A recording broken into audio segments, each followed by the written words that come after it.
Bonsoir à toutes et à tous. Je tenais évidemment à vous adresser quelques mots parce que c'est une journée importante pour vous avec la remise du prix. Je tenais d'abord à remercier les enseignants qui se sont engagés et l'ensemble des élèves qui ont accepté de mettre beaucoup de cœur, d'énergie, d'engagement pour aller fouiller dans notre histoire, dans ce qu'il y a parfois de plus difficile, de plus douloureux et dans ce qui doit évidemment nous être restitué, préservé pour honorer cette mémoire et pour surtout la garder vivante.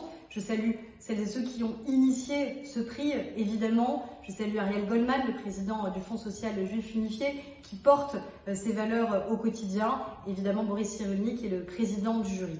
Garder vivante la mémoire de la Shoah, c'est tout simplement se dire que nous devons toujours savoir d'où nous venons, que nous devons toujours savoir que ce sont des hommes qui ont commis les pires atrocités à d'autres hommes.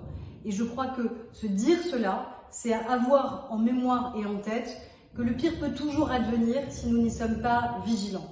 Et il doit y avoir, et je l'affirme en tant que ministre en charge justement de la lutte contre l'antisémitisme, c'est une des missions fondamentales que le président de la République m'a confiée, il doit y avoir un avant et un après 7 octobre. Le 7 octobre rappelle au monde que malheureusement, à travers le monde, des juifs peuvent être visés parce qu'ils sont juifs, et que nous devons y prendre évidemment garde.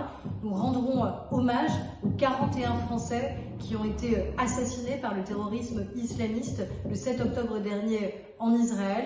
Nous leur rendrons hommage le 7 février prochain sous l'égide du président de la République. Ce sera un moment important. Nous devons avoir un sursaut républicain pour dire que nous ne laissons rien passer sur l'antisémitisme, et pour ne rien laisser passer, il faut savoir évidemment d'où nous venons et il faut garder vivante la mémoire de la Shoah, la mémoire de l'Holocauste. Alors merci très sincèrement pour votre engagement, merci de rendre vivante cette mémoire, merci de la rendre aussi à hauteur de femmes, d'hommes, d'enfants, d'adolescents pour que cette transmission puisse se faire. Très belle cérémonie à tous et j'aurai évidemment le plaisir, si vous le souhaitez, de vous accueillir ici au ministère pour féliciter les lauréats et féliciter et remercier l'ensemble des membres du jury.